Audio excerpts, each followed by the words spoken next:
네, 안녕하세요. 시네이스필의 송병호 기자라고 합니다. 네, 다들 영화 잘 보셨나요? 네, 이 프로그램을 얘기를 좀 해달라고 얘기를 들었을 때 되게 기뻤어요. 고레다 감독님을 워낙 좋아하기도 하고 두 편의 다큐멘터리를 다 제가 못 본 상태였기 때문에 보고 나서 훨씬 더 하고 싶은 얘기들이 좀 많아졌습니다. 그래서 오늘 이 자리에서 이런저런 얘기들을 그냥 제 입장에서 제가 본 만큼만 얘기를 좀 해드리려고 하고, 포함해서 여러분들 얘기를 좀 들어보고 질의응답을 한번 받아보도록 하겠습니다. 그러면 자리에 앉아서 진행을 해보도록 하겠습니다. 네. 아마 제가 여기 초청된 거는 뭐 특별히 고레다 감독님을 잘 알거나 해서 그렇다라기보다는 제가 기자이기도 하고, 그리고 고레다 감독님에 대한 평론을 뭐 좀 쓰기도 했고, 제일 최근에는 칸 영화제에서 가장 신작을 보기도 했고 해서 그렇게 희미한 교차점이 있어서 한번 얘기를 좀 해달라고 얘기를 들었던 것 같고, 이 프로그램 시작하기 전에 이제 짧은 노트를 썼는데 거기도 제가 그런 얘기를 좀 썼었습니다. 인터뷰할 때 제 감독님들께 어떤 영화 제일 좋아하냐라고 하면, 본인의 작품 중에 어떤 게 제일 만족스럽냐라고 하면 대부분은 지금 찍은 거, 가장 최근에 찍은 거 얘기를 하세요. 그리고 제일 싫은 게 뭐냐라고 하면 항상 초기작 얘기한다. 초기작에 약간 자기의 그림자나 망령처럼 도달아 붙는 거를 감독님들 그렇게 달가오지 않거든요. 근데 어쩔 수 없는 게 있는 것 같아요. 특히 이제 평하는 입장에서 보면 일종의 옹달샘 같은 건 거죠. 거슬러 올라가 보면 항상 거기에 도착할 수밖에 없는. 그래서 그곳에서 만들었던 어떤 영감이나 뭐 스타일이나 뭐 이런 것들이 나중에 이제 어떻게 퍼져서 어떻게 싹을 틔워서 꽃을 피우는가를 보는 과정들이 사실은 되게 재밌고, 학술적으로 얘기하면 감독론이라고 하는 거는 사실 돌아가신 분한테만 적용이 될 수 있는 건데, 왜냐면 계속 바뀌니까요. 다음 작품 뭘 만들지 모르니까. 근데 일종의 씨앗이라는 측면에서는 초기작을 볼 수밖에 없는 것 같아요. 소비자이 품고 있던 어떤 씨앗이 어떻게 발화되는가를 보는 과정이 굉장히 즐겁고 흥미로운 것들이 있는데, 그런 측면에서는 저도 극영화 초기작만 봤었지 다큐멘터리를 제대로 못 봤거든요. 근데 이번 기회에 두 편의 다큐멘터리를 연달아 봤고 이런저런 얘기를 좀 해볼 수 있을 것 같습니다. 그래서 나중에 한 번 더 얘기 드리겠지만 미리 당부의 말씀을 좀 드린다라고 하면, 이 작품 보시고 이어지는 작품까지 한번 보셨으면 좋겠어요. 연결해서 봤을 때 완성되는 무언가가 있고, 고레다 감독의 어떤 키워드들을 몇 가지 정리한다고 하면, 물론 이거는 여러 가지 중에 아주 사소한 분류긴 합니다만, 그런 것들 정리할 때 꼭 나오는 뭐 가족이라든지 아이에 대한 시선이라든지 그런 것들은 이제 이 상영 끝나고 하게 될 작품에 훨씬 더 많이 녹아 들어갔기 때문에 이 작품과는 또 다른 느낌들을 받을 수 있을 거예요. 그렇게 했을 때 완성되는 퍼즐 같은 게 저는 있을 거라고 생각을 해서, 가능하시면 꼭 한번 같이 보셨으면 좋겠습니다. 대부분은 이제 좀 정보를 알고 보셨겠지만, 이 작품은 일본 후지 텔레비전에서 만들어지는 TV 다큐멘터리를 제작을 하신 거고요. 제목은 이제 그러나 복지를 버린 시대로라고 하는, 이 프로그램 기획한 사람이 이제 고레다 히로카즈 감독이었는데 텔레비전 디렉터였어요. 그때는 처음에 시작은 이제 다큐멘터리스트하고 텔레비전을 만드는 사람이었죠. 그 고레다 감독님이 기획 취재까지 다 맡아서 제작한 첫 번째 다큐멘터리였습니다. 이 작품 보면서 제일 처음에 들었던 생각은, 어쩌면 과거는 항상 가까운 미래 아닌가라는 생각이 좀 들었습니다. 작년에 부산에서 봤던 영화 중에 제일 제가 좀 인상에 남는 것 중에 하나가 플랜 7호라는 영화가 있었어요. 그 일본의 하야카와 치에라는 감독님이 만든 일종의 SF의 상상으로 만든 거, 근미래 일본을 배경으로 해서 대략적인 내용이 뭐냐면 초고령 사회에 접어든 일본 사회를 이제 풍자하는 건데, 노령 인구가 너무 많아지니까 복지기금, 연금 이런 거에 부담이 돼서 노인들에게 75세 이상 나이가 된 노인들한테 안락사를 권하는 거예요. 근데 되게 황당한 일이잖아요. 그 안락사를 권하게 하기 위해서 두 가지 당근과 채찍을 제시를 합니다. 하나는 당신 때문에 이렇게 되게 사회가 힘들어진다라고 하는 전체적인 사회적인 압박을 가하고, 그래서 자발적인 안락사를 내가 하겠다라고 선택을 하면 여러 가지 좀 복지 혜택을 주고 마지막 여행을 하게 해주고 장례비까지 지원해준다. 이 두 가지 선택을 두 가지 지원을 하면서 이제 자살로 안락사를 유도하는 그런 디스토피아를 그리고 있는 작품이에요. 예, 동명의 단편 소설이 있는 작품이고 이 작품도 어쩌면 이거랑 형식이 되게 비슷할 수도 있겠네요. 세 명의 인물을 같이 따라갑니다. 그 안락사 플랜 75라 그 계획이 플랜 75거든요. 플랜 75 계획에 가입한 할머니가 나오고 그거를 이제 홍보하고 계약 체결을 하는 외주 직원인 거죠. 남자 직원이 나오고 그리고 이제 막상 계약해보고 나니까 막상 죽을 때 되면 두렵잖아요. 그래서 계약 해지를 하려고 하는데 계약 해지를 막는 또 사람들이 있는 거예요. 이게 또 이제 외주 직원인데 계약 해지를 하려고 하는 사람들한테 가서 이제 말동무도 해주고 여러 가지 좀 심리적인 안정을 제공하면서 그걸 막는 사람. 이 세 사람이 이 플랜 75라는 계획을 둘러싸고 각자의 경험들을 만들어 놓습니다. 되게 기발하기도 하고 좀 섬뜩한 상상력을 보여주는 작품인데 이 작품이 이 영화랑 되게 맞닿아 있는 면이 있는 것 같아요. 어쩌면 이때는 이렇지 않을까라고 하는 우려에서 시작된 정도의 상황이었는데 플랜 75 정도 되면 이게 근밀히 디스토피아로 실제로 일어날 수 있을 정도의 복지 사각지대가 퍼졌다라고 할 수도 있으니까 되게 오래된 미래를 보는 것 같은.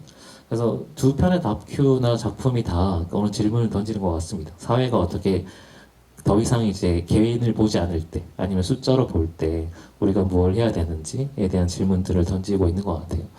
또 하나 연상된 작품이 있다고 하면 켄로치 감독의 나 다니엘 블레이크 같은 작품들이 떠오르기도 합니다.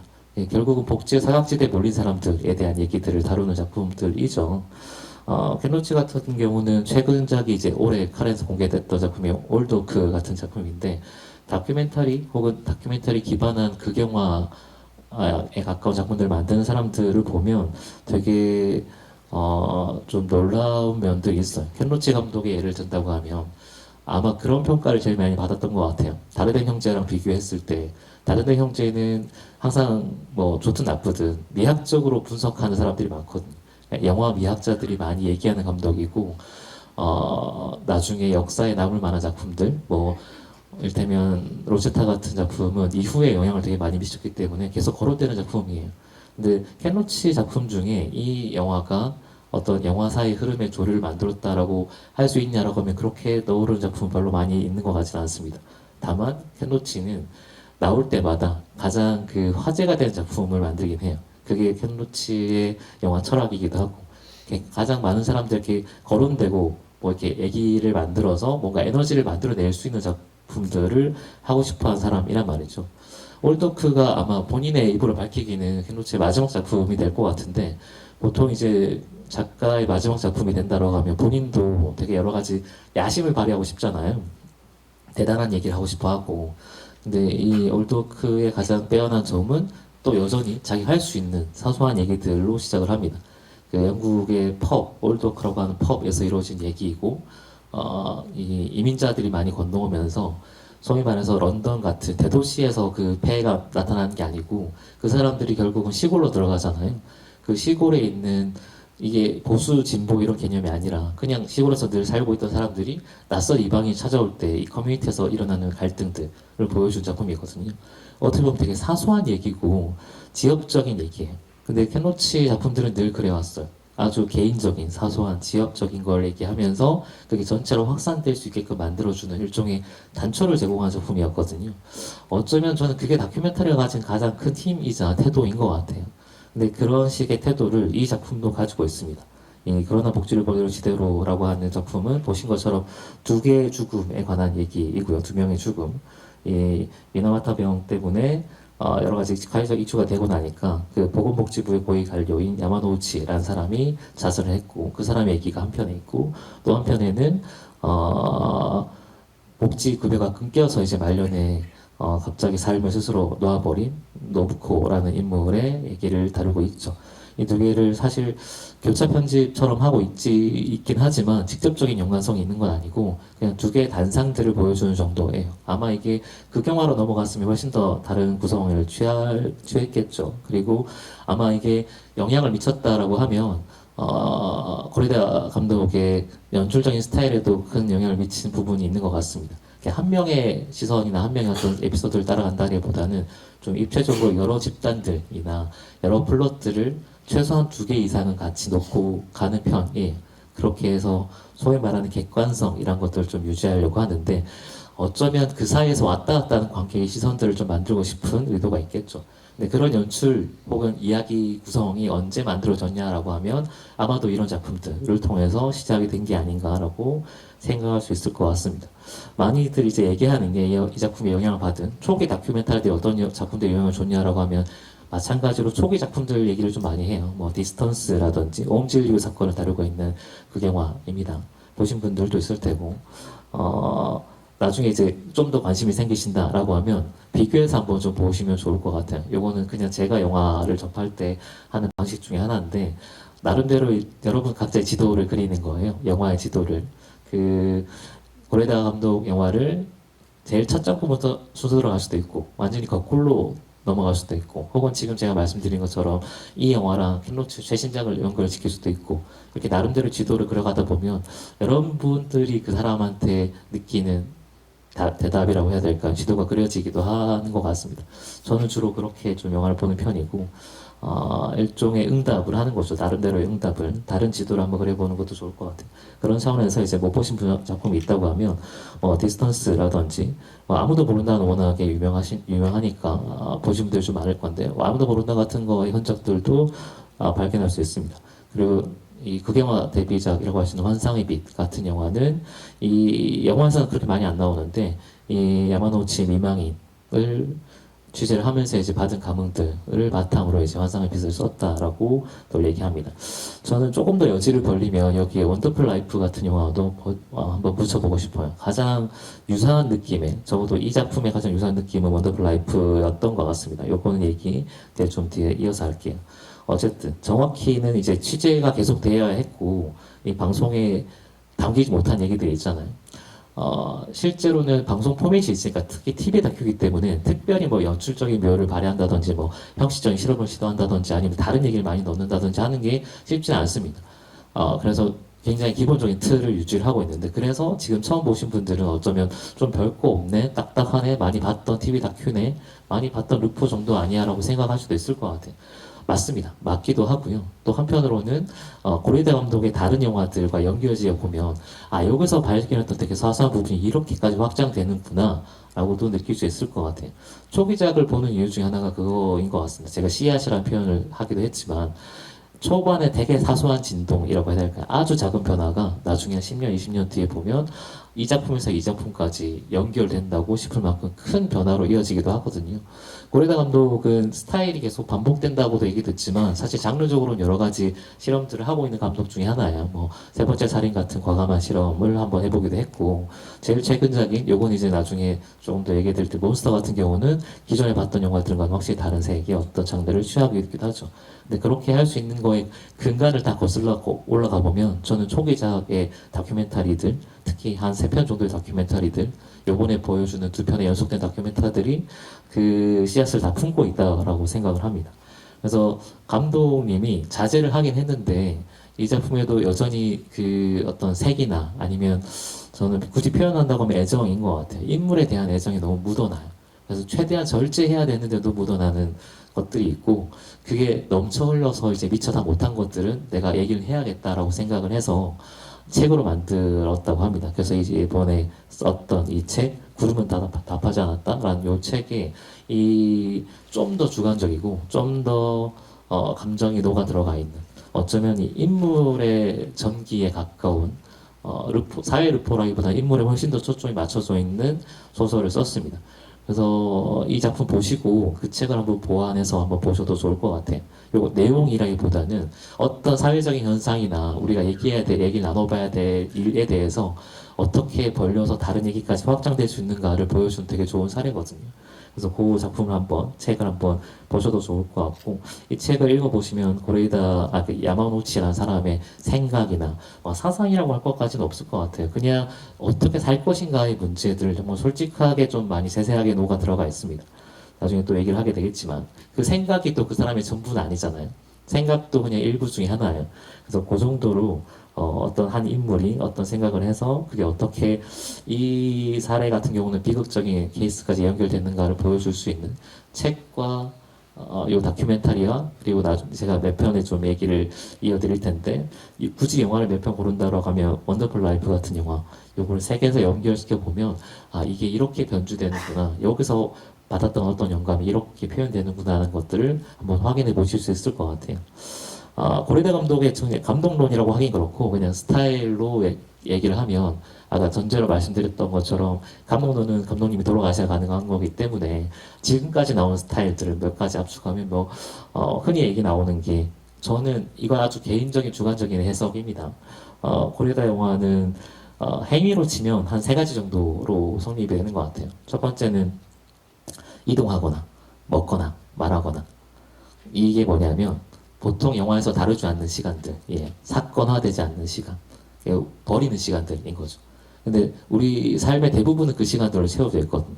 영화적인 사건, 극화라고 하면 A 사건, B 사건을 그리는 거고 A 사건, B 사건 사이의 시간을 생략하는 거죠. 지우는 거죠. 고레다 감독의 영화는 주로 그 시간들을 복원시키는 쪽으로 맞춰져 있습니다. 그래서 끊임없이 인물들이 어디를 걷거나 말하거나 뭐 먹거나 하면서 대화를 나누면서 얘기가 전개되죠. 이 소소한 시간들을 수다들을 긁어 모아서 어떤 상황과 정황을 만드는 게 이 사람의 스타일인데 그게 어떻게 보면 좀 다큐멘터리적인 접근이라고 할 수도 있을 것 같아요. 그래서 어떤 영화가 빠르거나 느리다고 느끼는 거는 쇼트의 속도나 편집 속도 때문인데 고레다 영화는 그렇게 현란하지도 않고 빠르지도 않고 전반적으로는 풀쇼트인 거고 그런 적도 거의 없어요. 그리고 항상 사물과 같이 찍는 거죠. 이게 일본 영화 전반의 톤이라고 할 수 있는데 흔히 얘기하는 잔잔하고 느린 톤의 영화입니다. 근데 실제로 들어가 보면 사건은 매우 이제 비극적이거나 격렬하거나 사실 요즘은 워낙에 자극적인 예능이 많아서 이것도 저희가 입맛이 무뎌졌을 수도 있는데 흔히 얘기하는 진짜 매운맛의 자극들 좀 직접 대면하기 힘들 정도의 끔찍한 사건들을 주로 대상화합니다. 어떻게 보면 되게 사회적인 다큐멘터리에 가까운 시선들을 늘 가지고 있는 거죠.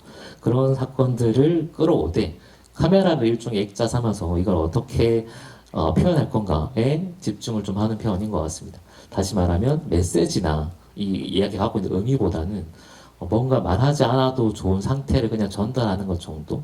이거는 이렇습니다 하는 걸 전달하는 것 정도까지 해서 그치는 것 같아요. 근데 그게 어떻게 보면 다큐멘터리적인 시선이기도 하거든요. 아주 또 제 개인적인 평가를 한다 보면 형식적으로 하면 아까 사건과 사건 사이에 있는 틈이라고 했잖아요. 그 틈과 틈 사이에 존재하는 어떤 순간들을 찍는 영화이고 그리고 그것들을 이어붙이려고 하는 영화입니다. 그것들 이어붙이는 건 주로 이제 관객에 의해서 일어나는 활동들인데 그 부분에서 한 세 가지 정도의 질문을 해볼 수 있을 것 같아요. 고레다 감독의 전체 세계로 한다고 하면 이 작품에서 제가 좀 받았던 영감, 이 기본적으로 세상을 이렇게 해석하시는구나, 혹은 이렇게 표현하고 싶어 하시는구나라는 걸 느꼈던 것 중에 하나. 첫 번째 질문이 굳이 얘기하면 상대의 말을 듣는다는 거.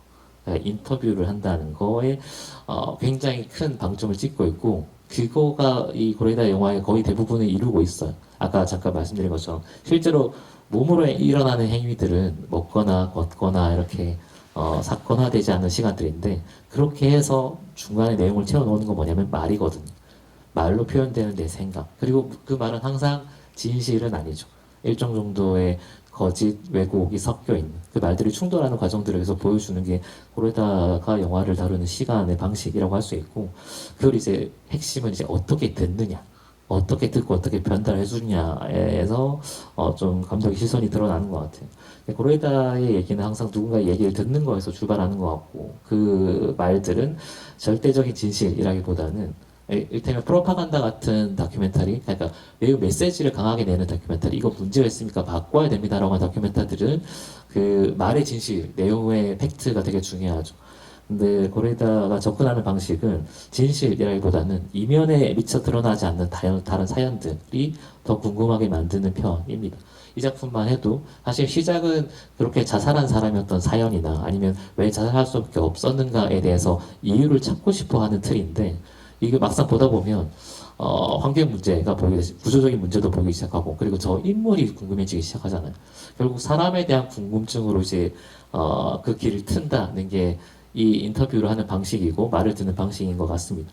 그러니까 답을 듣는 게 아니고 질문 던진다. 질문을 던져서 답을 받는 게, 답을 내리는 게 아니고 시작을 하는 거죠. 이제부터 얘기를 한번 시작해 보자라고 물꼬를 트는 정도인 것 같고, 이 작품도 보시면 돌아가신 이 미야노치라는 분과 노부코의 주변 사람들의 증언으로 이루어져 있죠. 이게 되게 중요한 부분인 것 같아요. 그러니까 그 말을 직접 들을 수 있는 본인이 없어요. 뭔가 부재예요. 나중에 한 번 더 얘기하겠지만 고레다 감독의 테마는, 일관된 테마는 상실이라고 할 수 있을 것 같습니다. 뭔가 잃어버린 사람들이 얘기해요. 잃어버리고 나서 그 메워지지 않는 것들을 계속 얘기를 하는 건 거죠. 그 상실의 가장 핵심 중에 하나는 그게 메워질 수 없고, 메워질 수 없으면 어떻게 확인하냐. 남은 사람들이 무수한 말과 행동과 어떤 감정들을 쏟아내므로써 그 자리가 비어있다라는 걸 확인하는 거예요. 그게 고레다의 드라마가 작동하는 방식인데, 첫 시작의 다큐멘터리도 그랬던 것 같습니다. 이 작품을 보니까. 주변 사람들의 증언을 듣고, 우리는 들으면서 다 알죠. 그게 부분이라는 게. 그러니까 사실의 부분이에요. 진실이라기보다는. 그리고 불완전한 기억인 거죠. 근데 때로는 그게, 저는 다큐멘터리도 그런데 진실에 접근하는 가장 유효한 방식 중에 하나가 그거인 것 같아요. 우리가 자기 고백을 한다고 하면, 이를테면 이 영화가 자살하기 전에 만약에 찍었다고 하면, 미야노우치나 아니면 노부코우시 본인의 얘기를 들었다고 하면 훨씬 더 진실에 접근할 수 있냐, 환경 문제, 어떤 왜곡 같은 거, 일본의 다루는 방식이나 시스템의 문제 같은 거를 드러낼 수 있냐라고 하면 저는 아니었을 거라고 봐요. 자기가 자기를 제일 잘 안다라고 생각할 수도 있지만 대부분은 잘 모르잖아요. 내가 나를 모르는 게 거의 모든 문제의 시작이라고 생각을 하거든요. 그러니까 마음이 수시로 바뀌고 동시에 여러 가지 마음이 들기도 하고, 대부분 사람들은, 저를 포함해서 대부분 사람들은 이제 자기의 진심이라는 걸 평생 찾아 헤매는 과정인 건 거죠. 그래서 영화도 마찬가지인데, 자기를 제일 잘 안다고, 혹은 이 카메라가 뭔가를 제일 잘 보여줄 수 있다고 얘기하는 게 제일 위험하다라고 봅니다. 흔히 얘기하는 프로파간다 같은 영화가 그런 거고, 다큐멘터리가 그런 쪽으로 빠지기 되게 쉬워요. 하나의 시선으로 이게 맞다 틀리다를 재단하는 쪽이기 때문에, 그게 싫기 때문에 그걸 하지 않기 위해서 고레다 같은 사람은 최대한 많이 거리를 벌려주는 쪽으로 고민을 하고, 어떻게 하면 거리를 벌릴 수 있을까라는 방식을 늘 고민하는 것 같아요. 어떻게 보면 주변 인물들의 다큐를 담아내는 것, 목소리를 담아내는 것도 거리를 벌리는 방식 중에 하나입니다. 카메라라고 하는 게 워낙에 위력이 세서, 약간 하나 예를 들어드리면, 링컨 대통령이 있잖아요. 예전에 이제 스필버거가 만든 링컨이라는 영화가 있었고, 다니엘 데이루스라는 배우가 그 링컨 역을 맡았습니다. 근데 이 링컨이 이제 끝나고 나서 어떤 재밌는 일이 벌어졌냐면, 링컨 대통령은 사진이 있는데 영상은 없어요. 육성이 남겨진 건 없습니다. 아무도 링컨의 목소리를 몰라요. 근데 다니엘 데이루스라는 배우가 완벽한 메소드를 해서 그 영화에서 링컨 역을 연기를 했죠.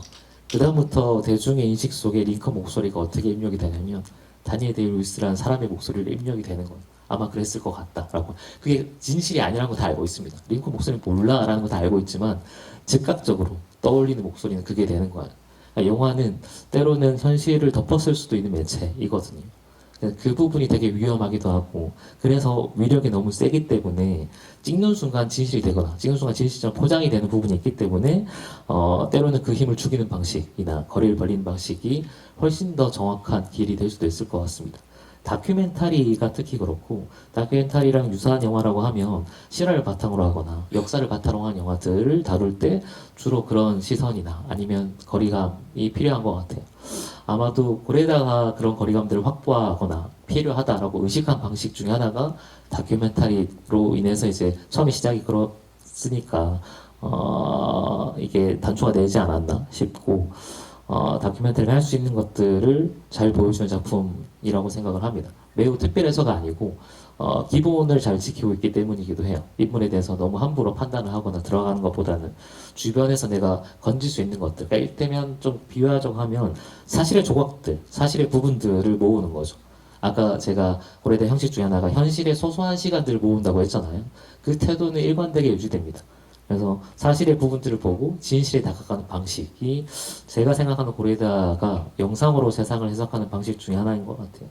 그 다가가는 주체는 이제 연출자라기보다는 카메라가 되는 거고 그걸 보는 사람들의 주변에 있는 거죠. 그런 의미에서는 저는 다큐멘터리가 세상에 뭐 어떻게 보면 진실을 뿌리는 작업, 진실의 씨앗을 뿌리는 작업에 가깝다고 보고 그 단초가 이 영화에 있다고 생각합니다. 아까 얘기했던 이제 원더풀 라이프 얘기를 좀 하면 원더풀 라이프라는 영화 보신 분? 꽤 많으시네요. 그럼 영화에 대한 스토리는 자세하게 설명하진 않아도 될 것 같습니다. 저는 고레다 감독 영화 중에 제일 좋은 작품, 개인적으로 제일 좋아하는 작품이 뭐냐라고 하면 이 원더풀 라이프입니다. 항상 그랬고, 최근에 나왔던 몬스터 같은 영화가 매우 좋았는데, 그 영화는, 완전히 다른 길을 가는구나라는 의미에서 좋았어요. 근데 어쨌든 원더풀 라이프라는 영화의 가장 핵심은 다큐랑 그걸 교차시키는 방식. 예. 대부분 이제 내용 다 아시겠지만 사후 세계의 중간쯤에 있는 어떤 곳이 있고 거기서 사람들이 자기의 기억을 다 소술하고 토해내야 다음으로 갈 수 있는 어떻게 보면 뭐 지노운 의식일 수도 있죠. 세상의 어떤 것들을 다 풀어놓고 가게도록 만드는. 근데 그 방식이 이제 인터뷰인 거예요. 앞에 놓고 인터뷰를 하게 하는.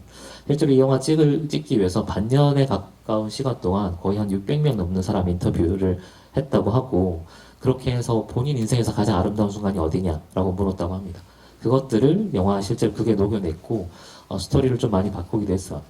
어떤 사람들은 이렇게 어떤 순간이 가장 아름답냐라고 얘기할 때 어떤 할머니는 뭐 예전에 소녀시대 춤췄던 거 얘기하기도 하고 어떤 사람은 전쟁터에서 먹었던 쌀밥 한 그릇 얘기도 하고 약간 인생에서 가장 의미 있거나 내가 가장 높은 곳에 올라갔거나 다른 사람에 영향을 미쳤거나 아니고 대부분 얘기하는 거 보면 되게 사소한 순간들이에요. 지우고 넘어갔던 순간들을 얘기를 합니다. 근데 그게 다시 돌아가면 영화의 힘이기도 해요. 아까 말씀드렸던 지워진 거나 사이나 이런 것들을 복원할 수 있는 팀이 있거든요. 정반대 두 가지 작동을 한다는 게 저는 카메라가 가지고 있는 제일 재밌는 부분인 것 같아요. 하나는 아까 말씀드린 것처럼 사건화시키는 되게 자극적인 점과 점들을 얘기하는 스토리를 만드는 게 그리고 스토리를 만들어서 진실이 아님에도 불구하고 이거 진실이다라고 덮어 씌울 수 있을 정도의 어떤 위력을 발휘하는 게 카메라고 또 한편으로는 그 사건화시킨 거 사이사이에 지운 것들 있잖아요. 그걸 복원시킬 수도 있어요. 그게 거기 있었다, 존재했다, 이 사람이 여기 있었다라는 것들을 카메라를 통해서 보여줄 수도 있는 건 거죠. 그런 의미에서는 이 원더풀 라이프가 다큐멘터리의 극화를 보여주는 되게 좋은 모델이었던 것 같고 보고 나면 기억한다는 감각에 대해서 계속 생각을 하게 돼요. 우리가 기억이란 게 뭔가 어떨 때는 이를테면 이 다큐멘터리도 그랬을지는 모르겠어요. 영화 보고 나서 여러분들 대부분 어떤 기억이 먼저 나냐 이 영화에 대해서 기억을 떠올리면 한번 생각해 보시면 되게 하이라이트나 이를테면 영화에서 관객이 가장 뭐 물량을 쏟아붓는 장면이나 드라마적인 절정이나 이런 거 기억하시는 분도 있겠지만 의외로 별거 아닌 순간들 기억하는 사람들 되게 많아요. 특정 대사나 되게 사소한 순간이나 심지어는 그냥 지나가는 장면인데 그 장면에서 나왔던 어떤 색감이 너무 좋았어. 아니면 특정 음악, 멜로디가 너무 귀에 감기는 것 같아. 본인의 경험에 근거해서 영화에서 그냥 스쳐 지나갈 수도 있는 장면들을 보통은 자기의 어떤 장면으로 삼는 경우가 좀 많은 것 같아요. 매우 사소한 장면들을 자기랑 연결시키는 과정인 거죠. 우리가 약간 기억한다는 거는 저는 아주 개인적으로 그런 감각이라고 봅니다. 매우 디테일한 순간들을 재현하는 방식인 거고 그 디테일이 점점 커져서 전체 의미까지 확장될 수 있는 어떻게 보면 지금 이 영화처럼 옹달샘 같은 거죠. 씨앗이 될 수 있는 장면들 내가 스토리상의 의미 있는 장면이라기보다는 어떤 의미를 띠고 있는 장면이라기보다는 나한테 감각적으로 다가온 장면이나 순간들을 영화에서는 보통 기억을 하는데 이 작품도 마찬가지인 것 같아요. 그런 순간들을 계속 기억하도록 만드는. 그래서 두 번째 질문을 여기서 다시 이어서 좀 얘기를 한다고 하면 첫 번째가 이제 제가 첫 번째 질문을 드렸던 게 다큐멘터리에 관한 것들이었다고 하면 상대의 말을 듣는다는 거에 관한 거라고 하면 두 번째는 이제 기억한다는 거. 기억을 어떻게 더듬고 메우냐, 기업의 공백들을 어떻게 더듬고 메우냐에 대해서 진지하게 고민을 하는 감독입니다. 좀 극단적으로 얘기하면 거의 모든 영화는 다 기억을 복원시키는 과정이라고 봐도 무방할 것 같고요. 일종의 여지와 가능성을 열어둔다고 해야 될까요? 그러니까 네가 잃어버린 무언가가, 네가 기억해야 될 무언가가 이것이야라고 정확하게 딱 점 찍고 지정해 준다라기보다는 정황과 변두리만 이게 어떻게 보면 되게 애둘러 가는 거예요. 뭐그 변죽만 울린다고 하죠. 그 상황들을 계속 만들어줍니다. 그러면서 일종의 이건 제 그냥 표현입니다. 일종의 그릇을 만들어주는 작업들을 합니다. 그릇을 만들어주는 작업들은 적어도 이게 아까 얘기했던 현실을 덮어쓰는 이게 진짜라고 하는 거에서는 조금 거리를 벌일 수 있는 건 거죠. 그렇게 해서 그릇을 만들고 나면 이런 상황이야 라는 게 이제 관계에 전달되고 나면 그 상황 안에 감정이나 판단이나 평가를 채워넣는 거는 보는 사람들이에요. 그래서 이런 종류의 영화들은 관객에 의해서 완성되는 영화들이기도 한 거죠. 어떤 이를테면 아무도 모르다 같은 영화에서 아이들의 심정이 뭔지, 아이들의 상황이 뭔지를 함부로 평가하기가 되게 힘든 거예요. 저 아이들이 정말 그렇게 지옥 속에 살고 있는 건가? 물론 정황과 상황은 그렇지만 영화가 그렇게 그리지 않는단 말이죠. 그걸 우리가 어떻게 얘기할 수 있을까 하는 각자의 기준과 뭐 삶에 대한 태도나 이런 걸 기준으로 평가나 판단을 할 수 있는 거고 그걸 할 수 있도록 이 중간을 비워두는 것들이 필요합니다. 그래서 고레이다 영화는 되게 좀 재미있는 것 중에 하나가 아까 제가 과정, 사이, 틈 같은 거 흔히 얘기하는 잉여로운 시간들을 계속 보여준다라고 했잖아요. 그 잉여로운 시간들을 보여주는 반면에 결정적인 순간들, 그러니까 우리가 흔히 얘기하는 사건들, 그것들이 생략돼 있어요. 누가 잃었다라고, 누군가를 상실했다. 이를테면 걸어도 같은 영화에서 누가 죽었다라고 하면 그 사람이 죽은 과정이나 왜 죽었는지, 죽은 상황에 대해서는 생략이 되어 있습니다. 남겨진 것들만 계속 얘기를 하고 있는 건 거죠. 어쨌든 그 기억을 다루는 방식도 그거랑 마찬가지 거의 같은 맥락입니다. 정황과 변두리들 주변을 이제 훑어서 가는 방식으로 이루어집니다. 조금 다른 얘기긴 한데 그냥 기억의 속성에 관해서 여러 가지로 좀 접근해 볼 수 있는 얘기해 볼 수 있는 영화들을 제가 좋아하는 영화로 몇 편을 얘기한다고 하면 고스트 스토리라는 영화가 있어요. 고스트 스토리라는 영화도 집이 남겨진 사람들이 보는 집의 기억, 공간의 기억에 관한 얘기이고 바시라 왈츠르라는 애니메이션도 있는데 이것도 한 상황에 대해서 각각의 다른 입장들을 보여주는 뭐 한 상황에 대해서 각각의 다른 입장을 보여주는 가장 대표적인 영화 중에 하나는 이제 라쇼면 같은 영화도 있을 수도 있겠죠. 혹은 뭐 이걸 아주 서사화해서 잘 풀어낸 감독 중에 하나는 이안 감독의 라이프 오브 파이 같은 영화를 보면 우리가 무언가 사건을 기억한다는 거, 그 기억을 다시 재구성한다는 게 어떤 의미가 있는지, 어떻게 할 수 있는지에 대해서 여러 가지 질문을 해줍니다. 일본 영화 중에는 저는 아주 긴 변명이라는 영화를 되게 좋아하는데 그 영화도 이런 작품이나 아니면 고레다 영화랑 비교해보면 좀 재밌는 것들이 있고 아직 개봉하지 않았지만 아마 조만간에 개봉할 것 같아요. 한남자라고 하는 영화가 있습니다. 일본 영화 중에 작년에 부산영화제의 폐막작이었는데 아도 사쿠라 배우가 나오고 그 영화도 나중에 혹시 관심이 있거나 기회가 된다고 하면 개봉하셨을 때 한번 보셔도 좋을 것 같아요. 그게 지금 말씀드린 이런 기억에 관한 것들에 대한 아주 입체적인 연출을 잘 하고 있는 작품 중에 하나였고 어쨌든 다시 돌아가서 인생을 기억한다는 거, 그 인생을 기억으로 다시 이제 재구성한다는 거에 대해서 이 작품이 어떻게 그 첫 시작을 벌리고 있는가를 잘 보여주는 작품인 것 같아요. 그 자살한 두 사람의 인생을 주변 사람들이 어떻게 기억하고 그 기억의 조각들이 반드시 진실은 아니겠지만 그 기억의 조각이라고 하는 사실들을 묶어서 우리 각자가 좀 재해석하거나 재구성해 볼 수 있는 건 거죠. 그렇게 됐을 때 하나의 되게 단편적이고 파편적인 저는 진실이 태어난다라고 생각을 하고 진실이라는 단어가 되게 좀 위험하게 느껴지기도 하는데 저는 딱 한 사람분의 진실이 있다고 생각을 하거든요. 이런 종류의 관객을 참여시키는 영화의 가장 큰 힘이나 아니면 가장 큰 목적이 뭐냐라고 하면 한 사람분의 창문이 뚫려 있는 거예요. 작가가 뭐냐라고 하면 그 창문으로 세상을 얘기하는 사람인데 그 창문의 모양이 제각각 다른 거고 그래서 보통 이런 작품들 얘기할 때 스토리나 내용이나 어떤 메시지를 전달하고 있다 이런 얘기 잘 안 하죠. 평자들이 보통 형식 얘기를 많이 하고 이 사람의 스타일 얘기를 많이 합니다. 그 얘기를 할 수밖에 없는 게 그 창문 밖으로 보여주는 세상 자체는 사람마다 다 다를 수도 있고 시절이나 시점마다 다 다릅니다. 근데 이제 얘기할 수 있는 거는 창문의 형태라는 거죠. 그 창문의 형태를 통해서 이 사람이 어떤 방식으로 세상을 바라보고 있다라고 얘기를 하고, 그러면 당신은 이제 어떻게 보고 있냐, 동일한 사안에 대해서, 혹은 당신의 창문 모양은 어떻냐라고 얘기를 해볼 수 있는 거예요. 그래서 이런 작품들이 되게 흥미로운 거, 특히 초기작 중 이런 작품이 되게 흥미로운 것 중에 하나는 아마도 작가주의라고 하는 거의 출발이 저는 이거라고 생각을 합니다. 일테면 그 제가 처음에 시작할 때 말씀드린 것처럼 이거는 완전히 틀이 짜진 본인이 마음대로 할 수 없는 프로젝트였거든요. 빤한 얘기가 나올 수밖에 없는 얘기예요. 근데 그 와중에도 한 끗씩 다른 장면들 같은 게 있죠. 하다못해 인물을 잡아내는 카메라 각도라든지, 저는 제일 중요한 건 이제 편집을 끊어내는 호흡, 리듬감이라고 생각을 하는데, 상대방 얘기를 담아내는 그 편집의 속도 같은 것들이 사실은 고레다 감독의 특유의 어떤 감각이라고 할 수 있거든요. 그런 것들을 통해서 이 사람이 이 사안을 대하는 방식들이 드러내는 거고, 그게 제가 아까 얘기해드린 거로 하면 너무 이 인물에 이 다큐멘터리리스트가 감독이 인물에 빠져들고 있구나라고 느껴지는 영화였어요. 사실 그게 되게 위험하기도 하고, 보통 다큐에서는 그러지 않아야 된다라고 얘기하거든요.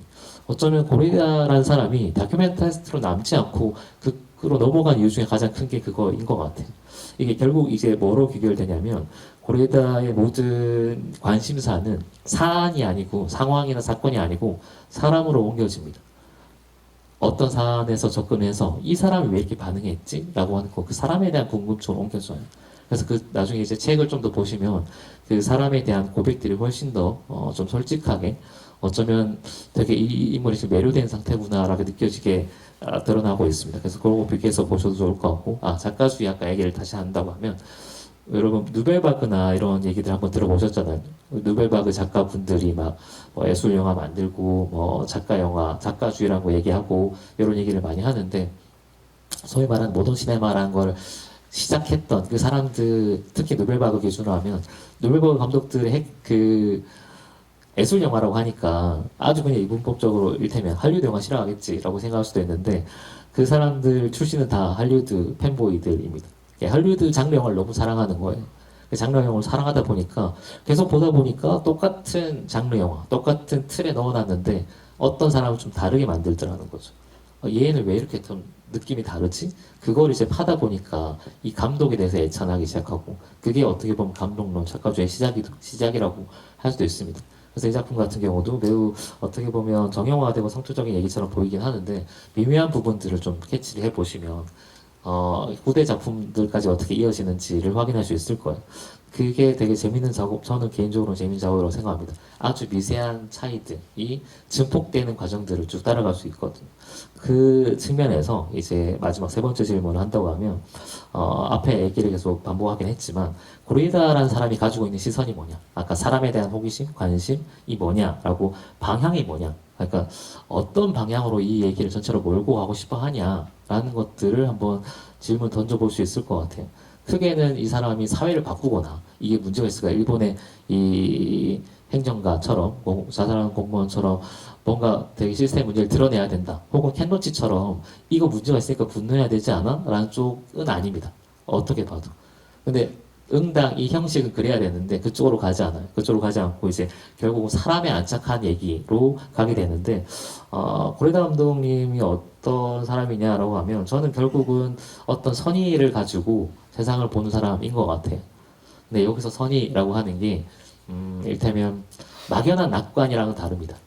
이게 아까 칸 영화제 얘기를 좀 잠깐 다시 해드린다고 하면, 올해 올드보이들, 그러니까 그 나이 드신 노령의 거장 감독님들이 되게 많이 복귀를 했는데, 그분들이 되게 대단한 작품을 다시 만들거나 뭐 일생의 어떤 그런 것들 만들거나 하지 않았어요. 아까 켄로치 말씀드린 것처럼 마지막 작품에도 불구하고 어떻게 보면 되게 힘을 뺀 작품을 만들었단 말이에요. 힘을 뺐지만 지금 필요한 얘기, 내가 지금 해야 되는 얘기, 아주 작은 얘기를 여전히 합니다. 거기서 뭐랄까, 엄청난 뚝심이 느껴진다고 해야 되나? 내가 지금 이 자리에서 할 수 있는 것들이 뭔가를 먼저 고민하는 거예요. 그 카메라 놓기 직전의 사람도. 그런 측면에서 가장 맹렬하게 제일 앞자리에 서 있는 사람이기도 한 건 거죠. 켄로치는 그런 종류의 사람이었는데, 고레에다 가지고 있는 선의도 약간 그런 쪽이란 것 같아요. 그러니까 막연히 잘 될 거야가 아니고, 내가 강력하게 믿고 싶은 거죠. 사람이 괜찮다라는 거. 그리고 사람을 보고 싶다라고 하는 의지, 이게 의도라기보다 의지에 가까운 것 같아요. 그런 측면에서의 고레에다의 선의는 주로 어떤 방식으로 작동하냐면, 결국은 무언가를 잃어버린 사람들의 얘기를 하고 상실을 어떻게 마주할 건가에 대한 얘기들을 계속 끊임없이 반복합니다. 여러분 아마도 다 보셨을 것 같지만 뭐 아무도 모른다를 포함해서 뭐 걸어도 걸어도라든지 어느 가족이라든지 이런 것들이 다 시작은 상실된 사람들의 얘기를 하고 그리고 그 사람들에 대해서 강력한 선의를 가지고 있어요. 좋게 포장해 준다는 게 아니고 어떤 악인이라도 그 사람의 가장 좋은 일면이나 아니면 우리가 평범하다고 생각했던 인간적인 면모들을 집요하게 찍습니다. 그러다 보니까 역설적으로 어떻게 가능하냐면 상황 자체 그 일어나는 상황 자체는 매우 잔인하고 슬프고 자극적이고 비극적인 어떻게 보면 사회의 가장 밑바닥의 심연을 들여다보는 얘기들에서 출발합니다. 그런 상황인데 거기에 어떤 사람이 피어나 있는 거죠. 여전히 버티고 있는 거고. 그런 것들의 호기심을 훨씬 더 느끼시는 것 같고 감독님이 선의를 가지고 있다고 느끼는 가장 큰 이유는 그럼에도 불구하고 이를테면 아무도 모른다 같은 되게 끔찍한 사건들을 극화시킨다고 하면 그 비극적인 거 아까 제가 최근에 예능이나 이런 TV가 너무 자극적이라고 말씀드렸는데 거기에 휩쓸리기가 훨씬 쉬워요. 그게 보여주기가 더 쉽고 사람들 끌어모으기가 쉬우니까. 근데 그 상황에서 안 휩쓸리려면 본인이 되게 단단한 어떤 기준이나 시선이 있어야 되는 거죠. 제 기준에는 그게 선의인 것 같아요. 사람에 대한 믿음인 것 같고 그런 상황에서 쉽게 흔들리거나 아니면 대상을 되게 쉽게 연민하거나 하지 않고 그냥 딱 그 자리에 서서 단단하게 지켜보는 그래서 이제 어느 정도 거리를 벌리고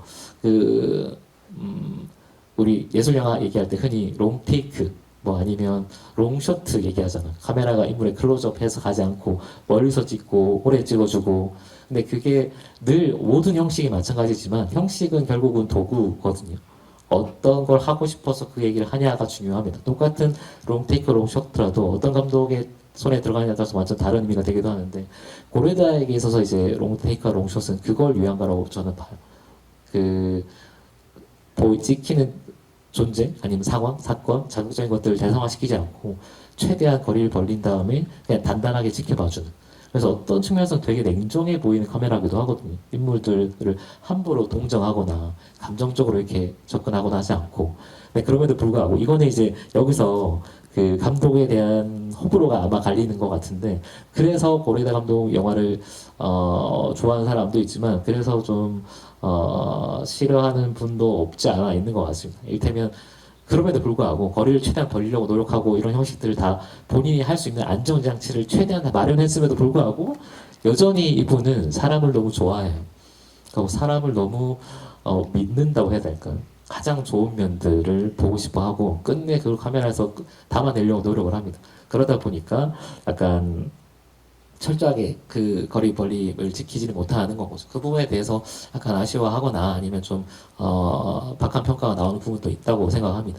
근데 이런 맥락에서 본다고 하면 그거는 고레이다라는 연출자에게는 거의 필연에 가까운 것 같고 또 한편으로는 그 밑에 깔려있는 온기나 세상을 향한 선이나 뭐 그런 것들이 영화를 계속 보고 싶게 만드는 동력인 것 같아요.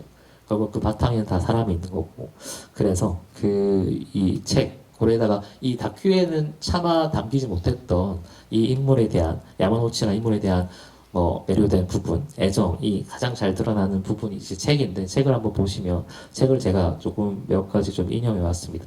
이 다큐멘터리에 나온 것처럼 열혈문학도였다고 하고 본인이 쓴 시 잠깐 나오잖아요. 이 그러나라는 시. 요걸 그냥 다 보셨겠지만 한번 읽어볼게요. 그러나라는 이 말은 끊임없이 내 가슴속에서 중얼거려 지금껏 내 마음속 단 하나에 의지할 곳이었다. 내 생명은, 정열은 이 말이 있었기에 나의 자신감은 이 말이었다. 하지만 요즘은 이 말이 들리지 않는다. 라고 하는 시가 이제 그러나라는 시의 마지막이었는데 이 시의 어조가 이 사람이 지키고자 하는 가치가 무엇이었는지를 열변하는 것 같고 중간에 이제 책의 내용도 계속 나오지만 특별히 복지 관료로서 대단한 야심, 이상, 소명 이런 것들에 헌신하는 사람은 아니었어요. 그러니까 그런 이거는 저의 아주 편견입니다. 그걸 감안하고 들어주시면 저는 큰 대의를 얘기하는 사람들을 잘 믿지 않아요. 그게 너무 뭐랄까 그 얘기를 반대로 얘기하면 그걸 위해서 다른 것들을 희생할 수 있다 아니면 다른 것들을 잘 안 보이게 만든다라고 볼 수 있을 것 같거든요. 물론 그런 것들이 필요하죠. 그런 방향을 지시해주는 지도자로서 어떤 위치나 역할들이 필요하긴 하지만 제가 좀 더 마음이 가는 쪽은 이 현미경을 들고 있는 사람들인 것 같아요. 그리고 제가 더 좋아하는 영화들은 주로 이제 이런 현미경을 들이대는 영화들인 거고, 이 인물도 본인의 그 위치를 너무 잘 아는 거예요. 내가 복지 관료로서 어떤 이상과 소망, 소명 이런 거에 헌신하는 거라기보다는 그냥 주변에 있는 사람들, 그리고 당연히 응당받아야 될 사람된 도리나 처지들 받아야 될 사람들에 대한 관심, 이게 이 사람들, 이 인물의 야마노치라는 사람의 모든 행동 동기였어요. 근데 현실이 그렇게, 특히 관료 사회가 그렇게 작동하지 않으니까 거의 일정 정도의 이제 괴리감이 발생하는 건 거죠. 그래서 이 책을 좀 보시면, 이 책에 다시 말씀드리지만 이 책이 이 사람의 전부는 아닌데 정확한 고백과 혹은 남겨진 충돌의 흔적들이라고 생각합니다. 세상과 충돌한 흔적들인 거고, 이 몇 가지 좀 제가 인상 깊게 읽었던 부분들을 좀 가져와서 읽어드리면, 이런 게 있어요. 아까 그 같은 말이긴 하지만, 인격이 고결하고 사려가 깊다고 하는 원래 개인의 윤리관에 속한 도덕성의 의무를 그대로 직업인의 자격 세계로 끌어들이는 것, 그리고 그것도 법률상 자격 욕구로 내세운 점에는 어쩐지 의문이 남는다. 이게 그러니까 되게 대단한 서명과 사명의식이 아니고 그냥 내가 할 수 있는 일들, 한 사람으로서 할 수 있는 일들에 대해서 먼저 고민하는 게 필요한 게 아니냐라는 얘기를 하는 거였습니다. 그래서 이 책에는 요 케이스 말고 이때까지 이 야마노치라는 인물이 겪었던 복지에서 사각지대에 놓이거나 방치되거나 내쳐진 인물들에 대한 여러 가지 에피소드들이 본인 경험담이 되게 잘 들어가 있거든요. 그 중에 뭐 일테면 뭐 이 돈 독촉을 받아서 되게 도망다니다가 세탁물이나 벽장 안에까지 이제 숨어 지내다가 결국 분신 자살한 여성에 대한 얘기도 나오고, 혹은 어떤 독거노인 남성은 이 보호 케이스에서 똑같이 그 여성처럼 제외돼서 자살하기도 하고, 이 자살한 노인에 대해서 이 독거노인을 담당했던 복지사 케이스워커가 이런 인터뷰를 했어요. 조금이라도 노력한 사람한테는 자상하게 대해줍니다. 하지만 노력하지 않고 인생을 적당히 살아온 사람들 뿐입니다.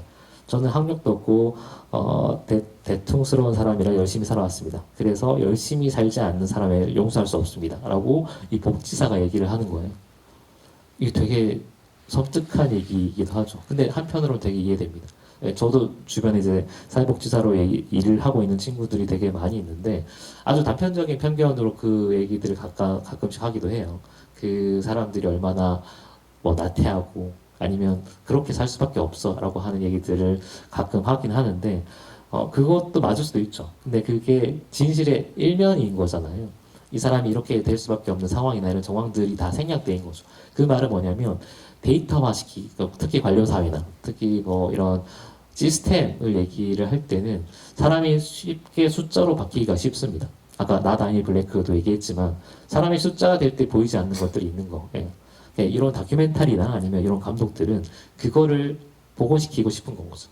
숫자 밑에 지워져 있는 진짜 사람의 사연이나 과정이나 이야기 같은 것들을 복원시키고 싶은 거고, 그거를 다큐멘터리를 복원할 수도 있고, 이 고레이다 같은 경우는 아무도 모른다 같은 거는 극을 더해서 극적인 상상력을 더해서 이제 복원하는 건 거죠. 이 사람이 질문한다고 하면 이 열심히 살지 않는 사람한테는 이런 복지 해줄 필요 없어 라고 하면 진짜 열심히 살지 않는 거야? 라고 한번 그 사연을 들여다볼 수도 있는 거고, 그런 것들을 하기 위해서 극영화를 저는 했다고 봐요.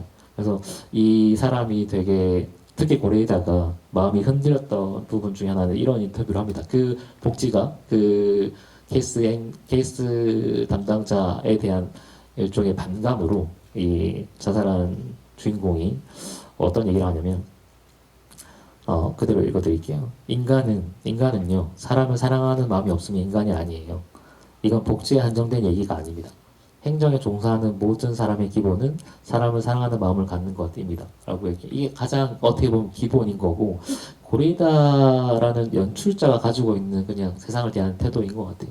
사람을 사랑하는 마음을 어떻게 표현할까, 혹은 그게 지워진 자리에서 내가 그걸 어떻게 발견해낼까 라는 거에 대해서 뭔가 일종의 감독으로서의 사명 아니면 관심사가 갇혀 있는 것 같고, 동시에 이게 그렇게 하면 마냥 세상 아름다운 꽃밭처럼 느껴질 수도 있잖아요. 동시에 되게 잔인한 현실도 인지하고 있습니다. 그러니까 양쪽 눈을 가지고 있는 거예요. 다큐멘터리 경험을 했다고 하는 게 저는 이 사람한테 되게 중요한, 상황을 입체적으로 보면 되게 중요한 단초라고 생각하는데, 동시에 똑같은 그 일종의 평행선을 달리는 명제를 얘기합니다. 그게 이제 사람은 고독한 존재다라고 하는, 철저히 혼자다. 그러나 그것을 확실히 인식하고 거기서 출발해야만 사람은 사람을 사랑할 수 있다. 고독한다는 것을 인식하지 않으면 사람은 사람을 이해할 수 없다라고 하는, 이게 기본 태도인 것 같아요. 아까 제가 사람에 대한 선의, 인간의 세상에 대한 선의라고 했잖아요. 그 선의의 출발은 가장 비극에서 출발을 하는 거고, 낙관주의자의 역설이란, 비관주의자의 역설이라는 게 있는데, 비관주의자들은 정황들을 다 보잖아요. 그리고 정황을 다 본인이 그 속에 빠져든 다음에 시선이 향하는 곳은 이제 좀 더 나은 곳이라고 하는, 그래서 대부분 비관주의자가 그 상황을 해결하려는 솔루션을 고민한다라고들 하거든요.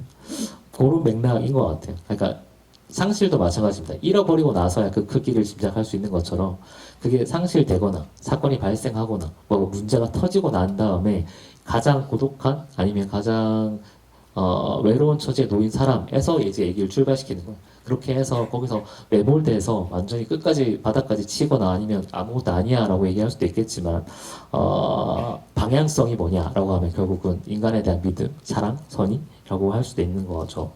그게 모든 고레다 영화의 씨앗이 돼서 다 신겨서 드러난다라고 생각하고, 요거는 또 아주 제 개인적인 생각이니까 그냥 그 정도로 흘려들어 주시면, 일테면 그런 겁니다. 최근에 봤던 영화 중에 보이즈 어프레이드라는 영화가 있는데, 보신 분? 꽤 있으시네요. 못 보신 분도 꽤 있으니까 영화 내용을 얘기하기는 그렇고, 그냥 그 영화에 아주 사소한 불만이 있다고 하면, 보이즈 오프레이드는 매우 재밌는 장난질처럼 느껴지기도 하거든요. 블랙 코미디라는 게 무슨 얘기인지 알겠어요. 그걸 너무 엉망진창이지라고 스스로 약간 자조하는 얘기이기도 해요. 근데 그 앞선 유전이나 미드소마 같은 영화랑 비교했을 때 그 영화가 약간 저한테 안 와닿았던 이유 중에 하나는, 결국 그 얘기 다 끝나고 나서 얘기가 뭐냐면 정해진 운명을 벗어날 수 없다는 거이기도 하고, 그 끝에서 그냥 결국 아무것도 아닌 게 돼버리기도 합니다. 그냥 완전히 무화되는 거예요. 그래서 그 보이즈 오브 프레이드 같은 영화는 무화된 상태가 중요한 게 아니고 거기까지 가는 과정이 재밌지라고 약간 길티 플레저처럼 장난을 치고 있는, 그 과정을 즐기도록 만들어지는, 그 온전히 재밌을지 모르겠지만 즐기도록 디자인은 돼 있는 영화입니다. 근데 그렇게 치면 목적지가 완전히 다른 영화인 거죠. 고레다 영화 같은 경우는 가장 어두운 데서 가장 밝은 곳으로 나아가려고 하는 영화이고, 나아가게끔 만들어주는 동화줄이 뭐냐면 결국은 늘 사람이에요. 사람에 대한 얘기들을 하려고 하고, 좀 되게 편편한 케이스 같은 경우는 아까 원더풀 라이브처럼 각 인물의 사연을 다 들어주는 거고, 아니면 최소한 2명, 3명 이상의 다른 사건들을 덧대서 어떻게 각각의 동기로, 각각의 동선으로 이 얘기들을 끌고 가냐. 제일 마지막에 어떤 충돌을 일으키는, 충돌 뒤에 이렇게 됐습니다, 이렇게 됐습니다라고 일단은 결정 짓지는 않습니다. 나머지는 이제 다 관객에 맡겨주는 이런 상황이 벌어졌습니다. 그리고 이 안에서 이런 사람들이 이렇게 생각하고 살고 있습니다까지만 하는 거예요. 그렇게 함으로써 결국 뭘 얘기하고 싶은 거냐라고 하면, 이건 또 제 개인적인 얘기지만, 이 아마도 고레이다는 이 자살한 야마노치라는 공무원이 그랬다라고 판단하는 것 같아요. 느끼는 것 같아요. 삶의 자발적인 재현을 하고 싶어 하는 거에, 이 인물의 자살이라는 것도 어떻게 보면 매우 실존적인 선택인 거거든요. 아무것도 내가 할 수 없고 내 의지를 꺾지 않는 이상에는 뭔가 되지 않는 상황에서 할 수 있는 유일한 어떤 행동 중에 하나, 내 삶이 여기 이렇게 있었다라고 하는 거의 존재 증거로서의 하나가, 이게 반드시 긍정해야 된다는 건 아니지만 그 중에 하나가 이제 자살이다라고 매우 이제 긍정적인 해석을 하려고 노력하고 있는 책입니다. 책 내용들은. 근데 그거에 아주 일부 조각들이 이제 이 영화로 나타난 거고요. 마지막으로 이제 질문은 아니고 마지막 키워드를 좀 얘기한다고 하면, 고레다 영화 얘기할 때 항상 나오는 것 중에 하나는 결국은 가족입니다. 가족이 어떻게 만들어지냐. 가족과 어린아이인 것 같아요. 가족과 어린아이라고 하는 것들을 제일 잘 보여주는 게 저는 이 다음에 이어지는 또 하나의 교육이라는 작품이라고 생각을 하고, 앞서 이 영화 같은 경우는 지금 보신 영화 같은 경우는 사람에 대한 선의라든지 아니면 사람의 얘기를 듣는 방식이라든지 뭐 그런 형식들이 훨씬 더 부각된다고 하면 또 하나의 교육 같은 영화가 단초를 제공한다고 하면 그렇게 아버지가 된다라든지 아무도 모른다 어느 가족 제일 가깝게는 진짜 일어날지도 몰라 기적 같은 이런 영화들의 씨앗이 된 영화라고 할 수 있을 것 같습니다. 그래서 가능하시면 시간이 허락하신다고 하면 이 영화도 한번 꼭 보시면 좋겠고 이 또 하나의 교육 같은 작품은 뭐 보실 분도 있을 테고 이 프로그램 노트를 보셨으니까 대충 내용을 아실 텐데 이 로라라고 하는 송아지 키우는 초등학생들에 관한 다큐멘터리입니다. 그래서 처음에는 이 로라라는 인물들을 중심으로 이제 잡아 나가니까 카메라 기본적으로는 이게 스타일과 형식에 약간 잡아먹히는 거기도 한데 인물이 카메라를 의식하면 안 돼. 그러니까 다큐멘터리 기본 양식 중에 하나고 훌륭한 다큐멘터리 스타일리스트가 어떤 사람이냐라고 하면 그 상황에 녹아 들어가는 사람이 이를테면 왕빙 같은 사람이 탁월한 거는 그 사람이 잡아내는 주제나 아니면 연출 방식이나 이런 게 좋은 게 아닙니다. 왕빙 영화를 보고 있으면 제일 놀라운 거 뭐냐면 이 사람이 CCTV가 돼 있어요. 아무도 얘를 의식 안 해요. 근데 반대로 얘기하면 그 찍히는 대상이 찍는 대상을 의식 안 하기까지 엄청 긴 시간이 필요한 거거든요. 그걸 다 감내하는 거예요. 그 사람 프로젝트는. 내가 이 사람 앞에서 완전히 지워지는 존재가 될 때까지 같은 시간을 보내는 건 거죠. 그게 다큐멘터리스트한테 되게 중요한 부분이고 빼어난 재능이기도 하거든요.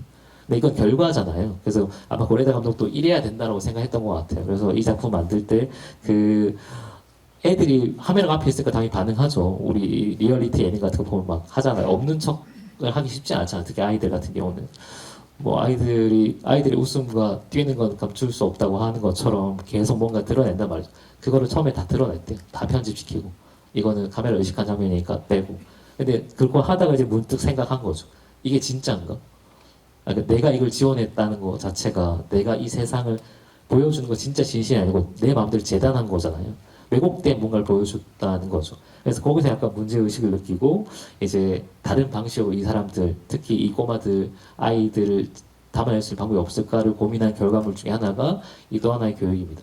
이것도 마찬가지로 매우 뭐 빼어난 뭐 이를테면 뭐 혁신적인 어떤 형식을 보여준다든지 대단한 메시지를 드러낸다든지 이런 작품은 아니에요. 말 그대로 이제 일본에는 늘 이 교육한다고 하더라고요. 요거 소재로 삼았던 영화 중에 하나가 보신 분도 있을 텐데 마에다 테츠 감독이 만든 츠마부키 사토시가 주연했던 그 돼지가 있는 교실이라는 영화가 있어요. 2008년도 영화였는데 그것도 한번 뭐 보신 분 있으면 보십시오. 요거는 실제로 이제 한 학급에서 한 3년 정도 900일 정도의 기록을 다 담은 건데 돼지를 키우고 마지막에 이제 그걸 도살해서 아이들이 먹는 것까지 하는 자기들이 키운 돼지를 죽일 건가 말 건가를 아이들 손에 맡긴 그 과정을 이제 담아낸 기록이거든요. 일본에는 그 교육을 한다고 하더라고요. 본인들이 실제로 먹고 있는 게 어디서 오고 어떻게 됐는지를 알려주는 약간 반농담처럼 그런 얘기들 있잖아요. 가공식품들을 우리가 다 먹다 보니까 실제 돼지의 형태랑 이를테면 그 육가공된 걸 매칭을 못 시키는 다른 무언가라고 생각하는 그 사이를 이어주는 교육들을 일본에서는 현장에서 꽤 많이 한다고 하는데 그게 내부에서도 되게 여러 가지 말이 있긴 있나 봐요. 그렇게 보여주는 게 모르겠어요.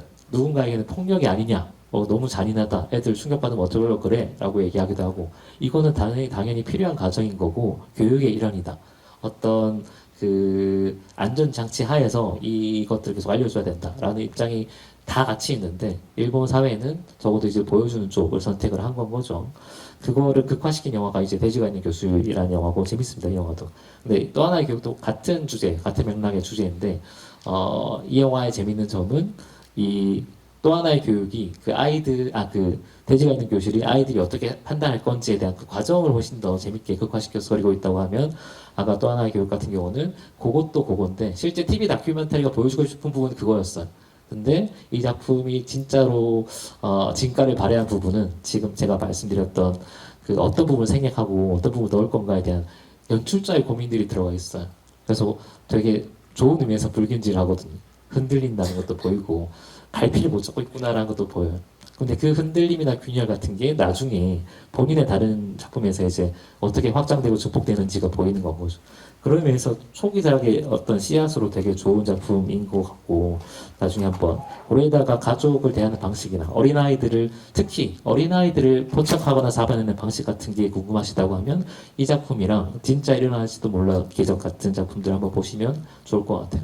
요게 진짜 일어날지도 몰라 기적 같은 경우는 원래 국책 홍보 영화였어요. 아시는 분 아시겠지만 그냥 철도 홍보하기 위해서 되게 아이들의 재밌는 얘기들 그려주세요라고 해서 시작을 했는데 그런 작품을 만들어 버린 거죠. 의도를 완전히 초과하는 결과를 뽑아냈는데 그게 가능했던 것 중에 하나가 기본적으로 이 사람이 갖고 있는 아이에 대한 시선, 그리고 아이를 어떻게 다룰 건가, 아이를 포함한 대상을 어떻게 다룰 건가에 대한 고민들이 잘 녹아 들어갔기 때문이고, 그 고민의 어떻게 보면 시작점처럼 보이는 작품이 또 하나의 교육이라는 작품입니다. 그래서 고레다 영화를 좋아하시는 분들이라면 이 작품을 한번 보셔도 좋을 것 같아요. 네, 두 작품에 대한 얘기들이 뒤에 이제 또 하나의 교육 같은 경우는 아직 못 보신 분이 있으니까 제가 너무 자세히 얘기해드리긴 좀 그렇고 그냥 추천하는 측면에서 그 정도로 얘기해드렸고요.